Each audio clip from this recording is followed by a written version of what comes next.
As you may know, I moved here in Canada. Wala akong job offer, wala akong contingency plan, walang anything. Pagmamahal lang ang baon ko. In-apply ko din talaga agad. Tapos parang, gabi yun. Nagda-draft na ako ng post ko sa Facebook. Hindi po pinupulot ang pera dito sa ibang bansa. Marami po kaming bayarin dito.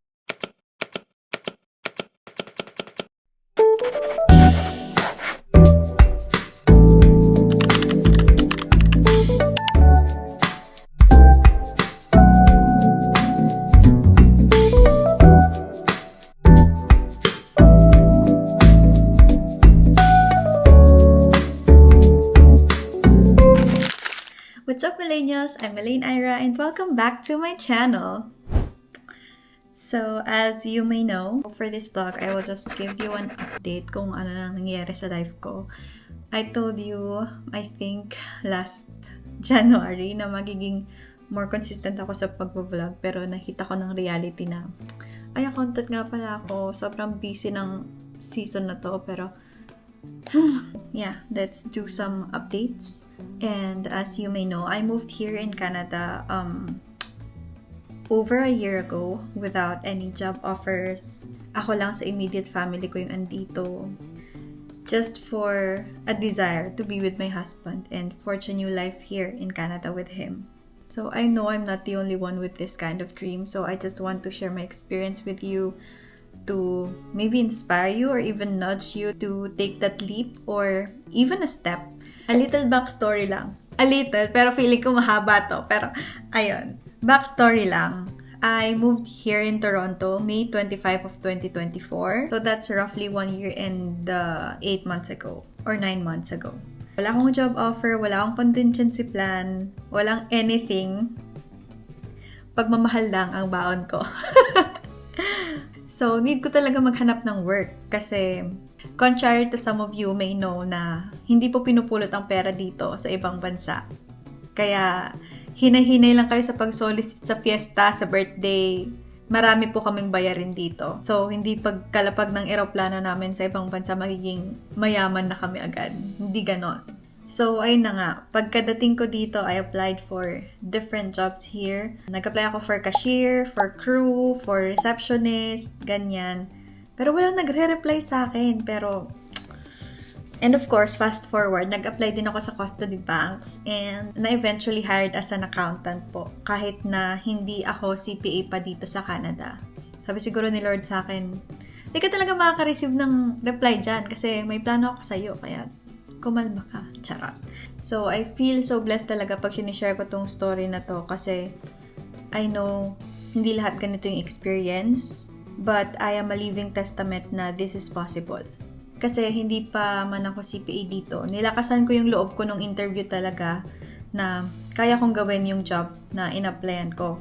And then when I got accepted, pinakita ko talaga kung sino ako, kung paano ako mag-work. And the good thing naman sa work ko is they don't really care or mind kung ilang taon ka na or ilang taon ka na sa work. When they see potential or when they see the quality of outputs you provide, bibigyan ka talaga nila ng opportunities to grow.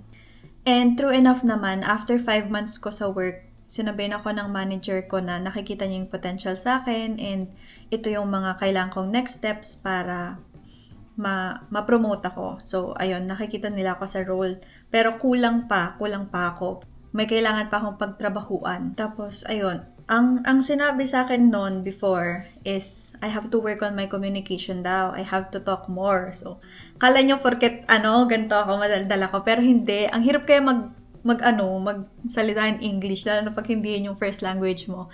Tapos, ang hirap mag-joke in English kung paano ka makikipag-usap sa mga ka-work mo, ganyan. Tapos, yung mga language barrier din, yung accent namin, iba-iba. Minsan, di kami nagkakaintindihan, pero ayun, so yun yung sinabi sa akin, yun yung feedback sa akin. I have to talk more, I have to communicate, ganyan. So, yun yung winner out ko and others. Syempre, hindi ko naman sabihin lahat.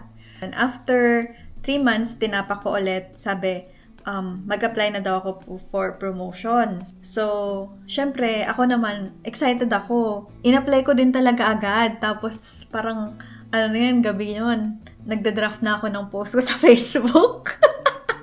OA. Pero ayun nga, parang sabi ko, in just 8 months here in Canada, mga ganyan-ganyan, or 8 months working in Canada, super puring-puri ko yung sarili ko, pero wala, ang tagal kong naghintay. Na-humble talaga ako. Hinumble ako ni Lord na, ba't mo tinataas yung sarili mo, ganyan-ganyan.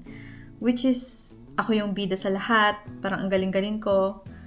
Pero hindi naman sa akin kasi lahat galing, di ba, talaga night after noon ng realization na sabi ko kay Lord, kung will niya or kung kailan niya ibibigay sa akin, yun yung tatanggapin ko, ganon.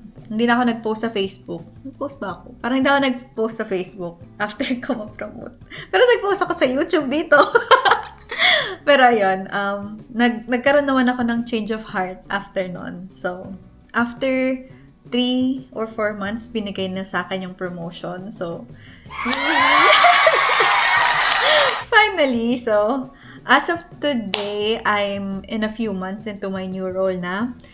Madami na akong alaga, nadagdagan na yung responsibilities ko, hindi na lang deliverables ko yung iniisip ko, and mas naging, confident na ako magsalita in English, and kahit na hindi tama yung grammar, but at least nasasabi ko na yung gusto ko sabihin, di ba? So, I'm very, very thankful talaga to God for this blessing, kasi with this, I am able to plan my next steps dito sa Canada. Parang nagkaroon ako ng financial freedom to choose kung anong gusto kong gawin or kung ano yung pwede kong gawin. So, as you may have noticed, nakakulot po ako ngayon. Charot. Nakabili na po ako ng Dyson. Charot, hindi. Regalo siya ng asawa ko sa akin. So, as you noticed, iba po yung background natin ngayon. Pati yung upuan natin, iba. We are now in our new place. Bali, 1 month na po kami dito sa aming bagong tirahan.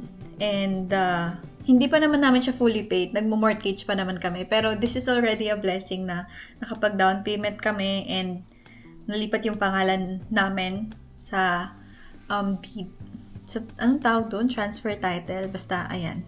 And nag-start kaming mag-save dito nung tinapa ko for promotion. O, diba? Excited na excited si ate mong girl. Nag-save agad. Pero, ang dami ko na talagang in-imagine after pagkatapos ko sa promotion. Pero sabi nga sa Isaiah, sabi ni God na when the time is right, I will make it happen. So, lahat talaga may timing. Kahit na delay pa man yung promotion ko sa isip ko kasi akala ko at that time po-promote na talaga ako. Pero this is the perfect time kasi nung na-promote din ako, bumaba yung house market. So, nagkaroon kami ng chance to buy this place for hindi naman a very low price but lower than the market and lower kung magkano nabili ng previous owner. So talagang iba talaga yung timing ni Lord sa timing natin. So amen. Thank you po. Naging Bible study pa tayo bigla, but anyway, I also want to thank you millennials sa pag-support lagi ng vlogs ko. Although this is not my major source of income. I still have my full-time job, which is, yun nga yung source of income ko. Your support with me here enables me to be a blessing with others as well, or for sharing my blessings sa iba din. So, ayun. Whenever you're here in Toronto, chat nyo lang ako, email nyo ako. Wow, email? Ano, sa tingin mo, Maymay? Siguro mailibre nyo pa ako ng kape. Wow, nagpalibre. Pero ayun, thank you so much for all your support talaga. I'm so blessed to have you, millennials. Mayak pa ako. So, that is my life update. Watch out lang kayo for my next vlogs. It could be how I work or for our new home. And of course, i-share ko pa rin naman yung travel vlogs ko with you. I think saan ba tayo pupunta ngayon? Isipin natin. Pero ayun. Thank you so much for watching and see you on my next vlog. Bye!